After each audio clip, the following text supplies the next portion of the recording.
Now, that is section 149, subsection 1. So, what does they mean with special resolution? See, students, if you'll go ahead with Companies Act 1956, you will get to know that there were unnecessary interference of government has been involved in operations of company. Earlier, what they were saying, if you want to appoint more than 15 director, you need to take approval of central government. Why the governmental approval is involved over here, right? What is the sense? Do the government is putting their own money in my business? No. So why I should ask government to increase my number of director beyond 15 or 12, whatsoever was the limit in the previous law? So now the government is running behind ease of doing business. Unnecessary interference of government has been removed from almost everywhere, so that this economy and this legal system should become very convenient for foreigners as well, and even for the local people, right students? So don't you think that removal of central government approval for increasing the number of director was a right move taken by the parliament? Answer would be Yes. yes, right? Why we would ask them, oh, we want to keep 20 director? Are you going to pay the salary to them? No. Are you going to put your money in my business? Then why I should ask these kind of questions and approvals from you? So got my point? So only with the approval of 75% member, you guys can now do what? You can, increase the number beyond 15. Got my point? Is it clear?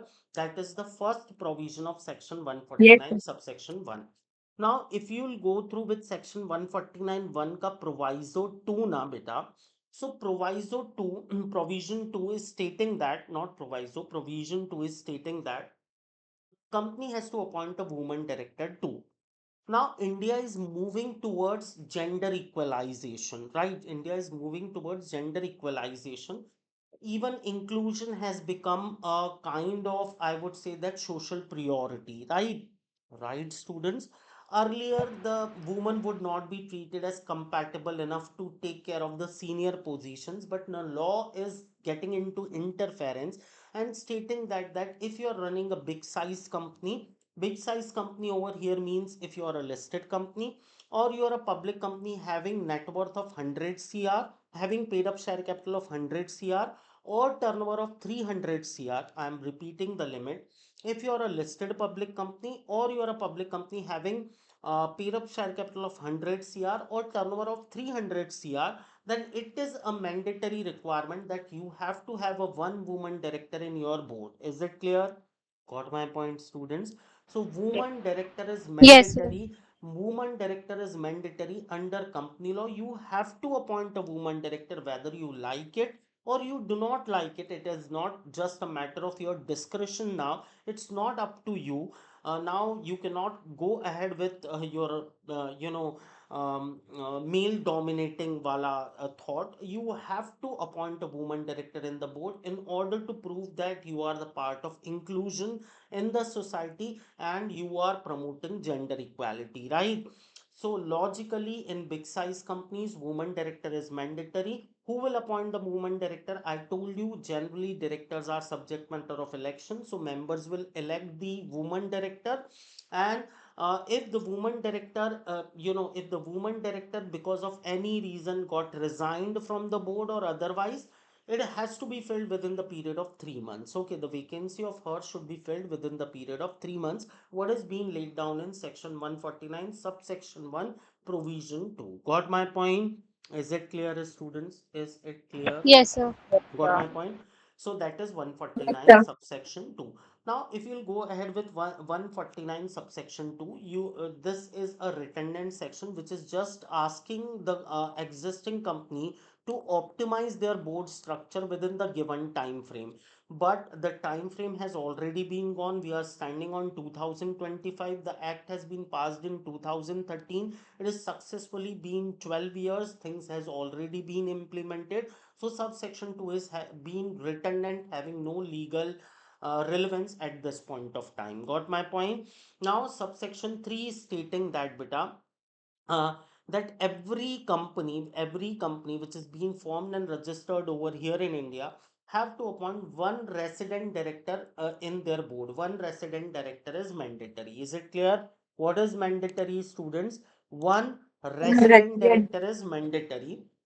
So One resident director is mandatory who is committed, that who is going to stay over here in India for minimum period of 182 days in the current financial year. Means if a person has been designated as a resident director for 25-26, he has to get into a commitment that he will be here in India for a minimum period of 182 days during the current financial year of 25-26. It doesn't matter whether he is coming going, means whether 182 days are in one go or it is in scattered form, it doesn't matter, but he has to make sure that he is going to act as an independent director for the financial year 25 and 26, and he is being committed that he'll stay over here in India for a minimum period of how many days, beta? 182 days, not in the preceding financial year but in the current financial year. Got my point? Is it clear, students? Now the question comes up, as a students I may thought about it, like if two Canadian person who is a citizen of Canada came to India, can they register a company over here in India? Yes or no? Yes or no, students? They can register, but one of them should reside in India for For 182 days. minimum period, yes. What they can register means all the shareholders of the company over here in India can be resident, can be non-resident, right? Status of shareholder doesn't matter, but one of the directors should stay over here in India for a minimum period of how many days, beta? 182 days. Got my point? Is it clear, students? So Yes, sir. Yes, sir. three sections we have done.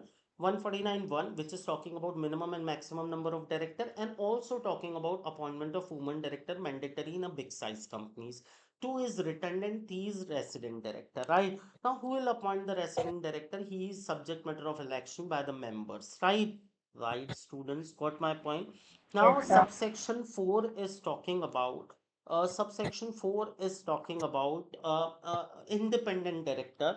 Now, what is independent director, students? Independent director is nothing more than the director who is having no material or financial interest in the company, or with the company ki holding subsidiary or associate, or with the company ke promoter, director, KMP officers. Means he is absolutely independent. He is going to act as a consultant in the company, as he is having no vested interest in the operations of the company, having no substantially vested interest with the related parties of the company.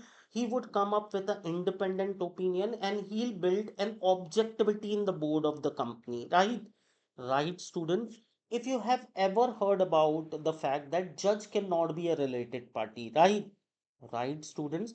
Judge Yes, cannot be a related. If you are a authority with power, you should be an independent person. Suppose tomorrow some case has been registered against me, and the in concerned thana or police or police ka office, my sister is acting as a sub inspector and inspector. She cannot investigate my case because she cannot investigate my case with objectivity, right? Right, student? She is having vested interest with me, right? She would be biased, right? Right, students, got my yes, Yes, point? sir. So in in this the case, same a consult.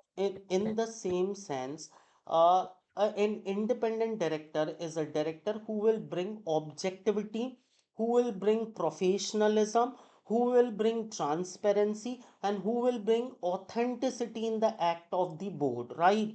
So for big size company, they have mandated the requirement of appointment of independent director. It is mandatory for all listed company. In listed company, minimum one third of the board should be independent director.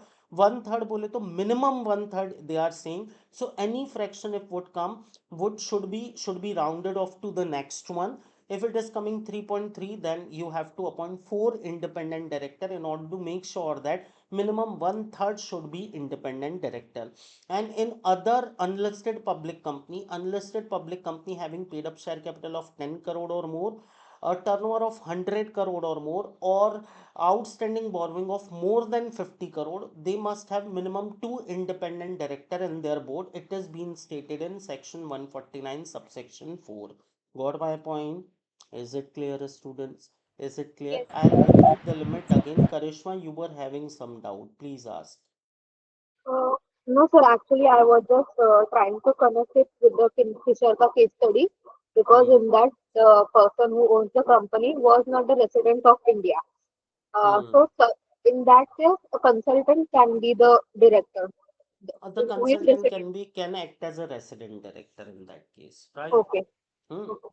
So, see students. So in every listed company, how many number of directors should be independent director? Beta, one third should be independent director, right? Minimum one third should be independent director, right? Right, students. Any Yes. fraction need to be rounded off to the next integer or next number, right? Now the next one is in case of unlisted public company. Now which unlisted companies are required to appoint independent directors? See, unlisted public company having paid up share capital of 10 crore or more, or turnover of 100 crore or more, or borrowing of more than 50 crore. It's not 50 crore, it is more than 50 crore. Above it is 10 crore or more, 100 crore or more, and borrowing should be more than 50 crore. If any of the three condition has been satisfied, they have to appoint minimum how many number of independent director? Beta, two independent director. Got my point? Is it clear? Is it clear? Yes, sir. Speak up in the class, Vishwa, Shraddha. So Yes, sir. subsection 1 is all about minimum and maximum number of director. Also dealing with woman director. Subsection 2 is dealing with redundancy, right? 3 is dealing with resident director, and 4 is dealing with appointment of independent director, right? Right, students, got my point? Yes, sir. Sir, Got my having one point. question. Now, subsection 5 is again redundant, beta, having no relevance because they are again asking for optimizing the board size with independent director. It has already been optimized, so we are not going to get into it. It is redundant. 6 is too huge. It is carrying the definition of independent director, students. Okay. 6 is carrying what? Definition of independent director. We are not going to cover it up at this point of time. I'll cover it up later on. I'm picking up subsection 7. Got my point? Is it clear, students? Sir, having one question. Yes. If company is raising 10 CR ka funding, Hmm. uh, does that company need two independent director? No, borrowing should be minimum more than 50 CR, no? Okay. Right? Borrowing is more than 50 CR. It's not 10 CR, right? Yeah. Now the next thing is beta. Next thing is what? What they are saying? They are saying subsection 7. What I'm starting with students, subsection 7. Got my Subs- point? Yes, So sir. subsection 7 is saying that if a person has been appointed as an independent director, it is his duty that he should declare in the board that he is an independent director, and such declaration should be in writing. So they are saying that it is the duty of every independent director, once he has been appointed as an independent director and attending the first board meeting after that, in the first board meeting, he will declare that he is an independent director. Point number one. Then in every financial year, again he has to declare that still he is an independent director. And if after becoming independent director, he'll get into some relationship with the company through or with his relative, still again he has to disclose his interest as he is an independent director.